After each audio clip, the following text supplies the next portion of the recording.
अस्सलाम वालेकुम। आज की इस वीडियो में हम क्वेश्चन नंबर 16 से स्टार्ट लेंगे। तो क्वेश्चन नंबर 16 को रीड करते हैं कि क्या लिखा हुआ है। क्वेश्चन नंबर 16 है organs are composed of. Organs किस चीज़ से बने होते हैं? A tissue, B cells, C units and D none of the above. When cells combine they form tissue.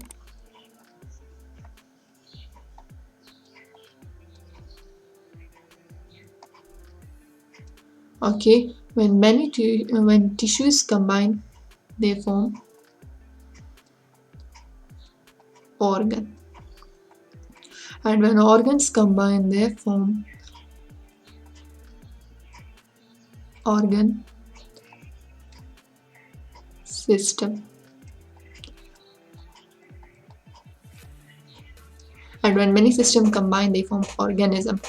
Okay, so here cells combine, they form tissue combine, they form organs, and here question में क्या लिखा हुआ है कि organs are composed of। ये organ किस चीज़ से बने होते हैं? तो organ जो है वो टिश्यू से बनते हैं। तो इसमें करेक्ट ऑप्शन क्या होगा? ये ऑप्शन नंबर ए।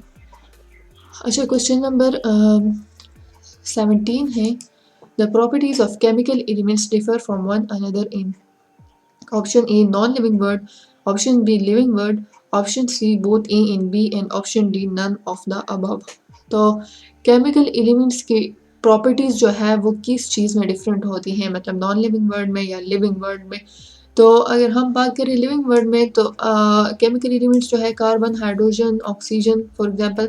तो अगर हम एग्जांपल लें हाइड्रोजन की, तो लिविंग वर्ड में सब सारे एलिमेंट्स की प्रॉपर्टीज जो है वो सेम होती हैं हर जगह पर, लेकिन नॉन लिविंग वर्ड में जैसे कि वाटर हो गया और भी बहुत सी चीज़ें। तो अगर हम हाइड्रोजन की एग्जांपल ले लें तो हाइड्रोजन जो है अगर वो H2O फॉर्म में हो तो वो आग को बुझाने में मदद करता है, जबकि अगर वो hydrogen in the form of H2 हो तो वो आग को जलाने में मदद करता है। उसकी प्रॉपर्टीज़ डिफरेंट हो जाती हैं जब वो डिफरेंट कंपाउंड में एक्ट करता है, तो उसकी प्रॉपर्टीज़ जो है वो डिफरेंट हो जाती हैं। तो ये नॉन लिविंग वर्ड की एग्जांपल है जिसमें हाइड्रोजन की प्रॉपर्टीज़ जो है वाटर में आग को बुझाने का काम करता है, जबकि H2 फॉर्म में वो आग को जलाने में हेल्प करता है। Okay, question number 18 biological organisation has. Biological organisation में क्या क्या होता है? Option A number of processes, option B degree of complexity, option C regulatory function and option D all of these. तो अगर हम बायोलॉजिकल ऑर्गेनाइजेशन की डिफिनीशन को देखें तो बायोलॉजिकल ऑर्गेनाइजेशन की डिफिनीशन कुछ यूँ होगी कि biological level of organisation of living things arranged from the simplest to most complex. यानी एक बायोलॉजिकल लेवल्स की एक ऑर्गेनाइजेशन जो सिंपल से लेकर कॉम्प्लेक्स की तरफ जाता है तो उसको बायोलॉजिकल ऑर्गेनाइजेशन कहते हैं। इसकी डेफिनेशन में ये तीनों ऑप्शंस आ जाते हैं, यानी नंबर ऑफ प्रोसेसेस होते हैं, डिफरेंट टाइप्स ऑफ प्रोसेसेस होते हैं, कॉम्प्लेक्स की तरफ जाने के लिए डिग्री ऑफ कॉम्प्लेक्सिटी आ जाती है जो एंड में, और सी में रेगुलेटरी फंक्शन, यानी वो हर एक का अपना एक स्पेसिफिक फंक्शन होता है। अगर हम एग्जांपल ले लें तो ऐसे होगा कि ऑर्गेनिज जो है वो cells toward cell, then cell toward tissue toward organ toward organ system and organ system toward organism। तो सिंपलेस्ट यानी ऑर्गेनली से स्टार्ट होके ऑर्गेनिज्म की तरफ यानी मोर कम्प्लेक्स की तरफ बायोलॉजिकल ऑर्गेनाइजेशन में ये प्रोसीड करते हैं। तो इसमें ये तीनों ऑप्शन आ जाते हैं। अगर आपको बायोलॉजिकल ऑर्गेनाइजेशन की डिफिनीशन याद हो तो आपको तीनों प्रोसेसेस उसमें उसी में इंक्लूड होते हैं, तो उसमें ऑप्शन डी जो है वो हमारे पास करेक्ट ऑप्शन है। अच्छा, क्वेश्चन नंबर 19 जो है member of dash species inhabiting the same area called population. Member of 1, option A 1, option B 2, option C 3 and option D more than 1। अगर हम पॉपुलेशन की डिफिनीशन को देखें तो पॉपुलेशन की डिफिनीशन कुछ इस तरह होगी कि is a number of all organism of the same group और species who live in a particular geographical area. किसी पार्टिकुलर एरिया में सेम ग्रुप और सेम ग्रुप हो गए स्पीशीज़ का, सेम स्पीशीज़ का ग्रुप हो और वो पार्टिकुलर एरिया पर रह रहे हों तो उसको पॉपुलेशन कहा जाता है। तो इसमें सेम स्पीशी मतलब वन स्पीशी, यानी वो स्पीशी किसी भी चीज़ का हो सकता है, डॉग्स का हो सकता है, किड्स का हो सकता है, किसी भी चीज़ का, लेकिन वो वन स्पीशी मतलब सेम स्पीशीज़ रह रहे हों एक ख़ास एरिया पर, एक पार्टिकुलर एरिया पर, तो उसको पॉपुलेशन कहा जाता है। तो इसमें ऑप्शन नंबर ए करेक्ट होगा, यानी 1। क्वेश्चन नंबर 20 की तरफ चलते हैं। क्वेश्चन नंबर 20 में लिखा है कि micromolecule having low molecular weight are. तो लो मोलिकुलर वेट जो है हम देख सकते हैं कि ऑप्शन ए जो है वो ऑक्सीजन है, option B starch, option C protein and option D CO2 and H2O। Oxygen का भी ज़्यादा है, स्टार्च का भी ज़्यादा है। स्टार्च में हम C6H12O6 ले लें तो अगर हम उसका फाइंड करें तो उसका भी मोलिकुलर वेट ज़्यादा है। प्रोटीन का भी ज़्यादा है क्योंकि ये मैक्रो मॉलिक्यूल है, ये भी मैक्रो मॉलिक्यूल है, और जबकि CO2 और H2O जो है वो माइक्रो मॉलिक्यूल्स हैं। तो इसी वजह से ऑप्शन नंबर डी करेक्ट होगा, क्योंकि ये माइक्रो मॉलिक्यूल्स हैं और इनका मोलिकुलर वेट कम होगा। अगर हम माइक्रोमोलिक्यूल की डेफिनेशन भी देख ले तो इसमें those molecule having low molecular wait, जबकि मैक्रो मोलिक्यूल जो है वो those molecules having high molecular weight. तो इसे भी आप अंदाज़ा लगा सकते हैं करेक्ट ऑप्शन का। क्वेश्चन नंबर 21 की तरफ चलते हैं। क्वेश्चन नंबर 21 में है कि glucose and amino acid are dash molecule. Glucose and amino acid, okay. Option A जो है organic, option B inorganic, option C both A and B and option D none of the above. Glucose जो है हमारे पास carbohydrate का basic unit है and amino acid is the basic unit of protein. So protein and carbohydrate are organic molecule, biological molecule जो है molecule है, organic molecule है। तो इस वजह से ग्लूकोज और अमाइनो एसिड जो है वो भी ऑर्गेनिक है। तो इसमें ऑप्शन ए जो है वो करेक्ट है, यानी organic. Question number 22, how cells and organelles are formed. Cells और ऑर्गेनल्स जो है कैसे बनते हैं। Option A from a particular way of macromolecule, option B from a particular way micromolecules and option C form from particular way of macro and micro molecules, D none of the above। इसमें option C जो है वो correct option है, यानी from particular way of macro and micro molecule. ये नहीं हो सकता कि सेल्स और ऑर्गेनिक फॉर्मेशन में सिर्फ और सिर्फ मैक्रो मॉलिक्यूल रोल प्ले करते हों या सिर्फ और सिर्फ माइक्रो मॉलिक्यूल रोल प्ले करते हों। इसमें दोनों की कंट्रीब्यूशन है। ये मैक्रो और माइक्रो जो है ये depend on contribution, percentage of contribution पर डिपेंड करता है। अगर ज़्यादा परसेंटेज जिन एलिमेंट की होती हैं तो उन्हें हम मैक्रो कह सकते हैं, और जिनकी परसेंटेज कम हो उन्हें हम माइक्रो। तो इसी वजह से ऑप्शन सी जो है वो करेक्ट ऑप्शन है, यानी from particular way of micro and micro molecules. Okay, question number 23 जो है वो fungi animals and plants may consist of up to A millions of cell, option B millions of cell, option C trillions of cell and option D none of the above। तो इसमें correct option C है, trillions of cell. ये numbers या millions, billions, trillion, ये ऐसे type के options जो है उसमें लोग कंफ्यूज हो जाते हैं। तो ये बहुत इंपॉर्टेंट है इसको याद करना, इसलिए इसमें ट्रिलियंस ऑफ सेल आता है और ये आपको याद होने चाहिए। क्वेश्चन नंबर 24 में क्या है, a group of similar dish is called tissue.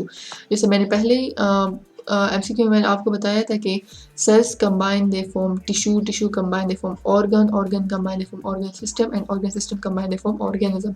तो ऑप्शन ए है organ, option B cell, option C units and option D structure. तो ऑप्शन बी जो है वो करेक्ट ऑप्शन है, यानी cells combine they form tissue. Question number 25, Dash have a limited number of organelles. Option A prokaryote, option B eukaryote, option C organ system and option D none of the above।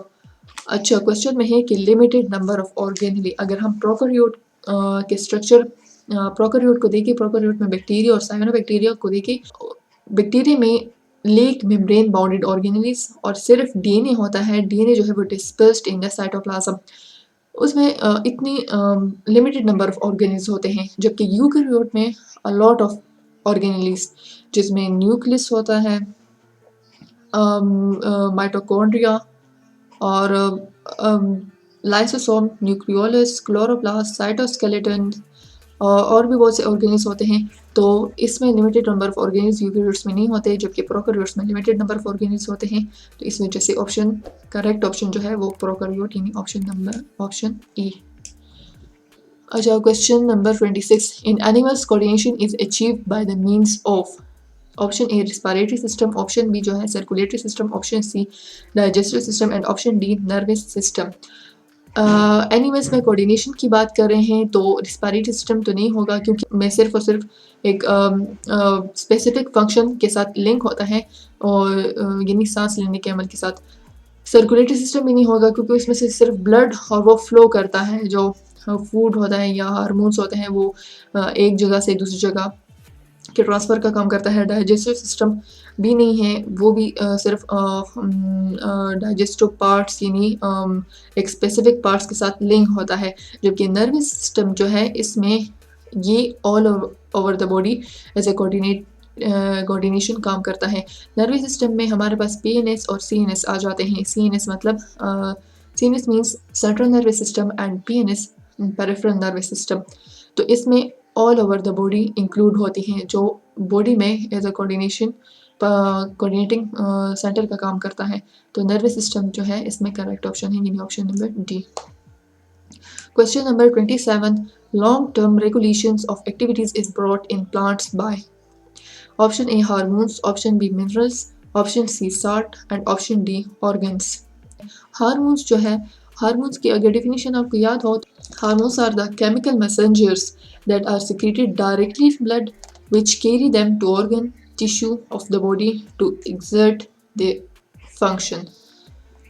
Hormone chemical messenger का काम करते हैं, यानी एक जगह पर ये secrete हो जाते हैं इनसाइड द ब्लड और in the form of inside the duct, और ये फिर अपने पॉइंट की तरफ जाते हैं जो इनका टारगेट पॉइंट होता है, वहाँ पर अपनी एक्टिविटीज़ को परफॉर्म करते हैं। तो जो इनकी एक्टिविटीज़ होती हैं वो लॉन्ग टर्म के लिए होती हैं और वो फिर वहाँ अपनी एक्टिविटीज़ को रेगुलेट करते हैं। तो ऐसा रेगुलेशन ये काम करते हैं। इसमें करेक्ट ऑप्शन जो है फिर ऑप्शन नंबर ए होगा यानी hormones. Question number 28, dish have a rich number of organelles. जैसे कि ऊपर वाले क्वेश्चन में यानी have a limited number of organelle ये जिसमें प्रोकैरियोट आता था, उसी में मैंने बताया दिया था कि प्रोकैरियोट है एक यूकैरियोट है। तो इसमें ऑप्शंस दिए हुए हैं, ऑप्शन ए जो है वो प्लांट है, option B eukaryote, option C animals and option D prokaryote. Prokaryote तो नहीं आएगा क्योंकि इसमें लिमिटेड नंबर ऑफ ऑर्गेनेली है, इसमें बहुत ज़्यादा ऑर्गेनिज्म नहीं पाए जाते। प्लांट्स और एनिमल्स जो है ये भी यूकैरियोट्स में आ जाते हैं। अगर हम ना प्लांट्स को कर सकते हैं करेक्ट कर सकते हैं, क्योंकि यहाँ यूकैरियोट और एनिमल्स ऑप्शन जो है वो मसला करेंगे, ना एनिमल्स को कर सकते हैं स्पेसिफिकली। तो अगर हम ऑप्शन बी यानी यूकैरियोट को टिक करें तो इसमें दोनों इंक्लूड हो जाएंगे, ऑप्शन ए और ऑप्शन सी जो है वो यूकैरियोट्स में ही आते हैं। यूकैरियोट्स में जैसे मैंने पहले बताया था कि बहुत ज़्यादा ऑर्गेनेल्स होते हैं, जिसमें से न्यूक्लियस होता है, endoplasmic reticulum, Golgi complex, mitochondria, lysosome, nucleolus, chloroplast, cytoskeleton, eighty, Svedberg, ribosome and cilia and flagella and many other things. तो यूकैरियोट्स में रिच नंबर ऑफ ऑर्गेनेल्स पाए जाते हैं, तो इसमें ऑप्शन बी यानी यूकैरियोट करेक्ट होगा। Question number 29, These are involved in anchoring in plants. Option A roots, option B stem, option C soil and option D water. अच्छा, anchoring in plants, तो इसमें anchoring plants का क्या मतलब है कि प्लांट का कौन सा पार्ट जो प्लांट की सपोर्ट में हेल्प करता है, उसके मिनरल्स और वाटर प्रोवाइड करने में हेल्प करता है। अगर हम प्लांट की स्ट्रक्चर को देखें तो उसमें रूट जो है वो इनसाइड द सॉइल पाए जाते हैं और वो प्लांट को सपोर्ट भी करते हैं, प्लांट को वाटर भी देते हैं, मिनरल्स भी देते हैं सॉइल से। तो इसमें ऑप्शन ए यानी रूट जो है वो करेक्ट ऑप्शन है, क्योंकि रूट जो है, root help in holding the plant firmly in soil. They are said to anchor the plant to soil. And हम ऐसे भी कह सकते हैं कि roots are used to anchor the plant in soil to absorb mineral and to absorb water. So इसमें correct option जो है वो ऑप्शन ए यानी roots. Question number 30. Living world is dash in size. Option A long, option B same, option C enormous and option D short. Living world की जब हम बात करते हैं तो इसमें बहुत ज़्यादा यानी ऑल ओवर द वर्ल्ड में जितने लिविंग थिंग्स पाए जाते हैं वो सारे इसमें आ जाते हैं। तो अगर उनकी साइज़ के बारे में हम सोचें तो हम ये नहीं कह सकते लॉन्ग है, हम ये नहीं कह सकते सेम है या शॉर्ट है, हम ये कहेंगे कि living world is enormous in size. तो इसमें ऑप्शन सी जो है यानी इनॉर्मस वो करेक्ट ऑप्शन है। अच्छा नेक्स्ट क्वेश्चन नंबर 31 यानी क्वेश्चन नंबर 31 से हम नेक्स्ट वीडियो में उसको डिस्कस करेंगे अप टू क्वेश्चन नंबर 45। तो चलिए मिलते हैं अपनी नेक्स्ट वीडियो में नेक्स्ट क्वेश्चन के साथ। खुदा हाफिज़।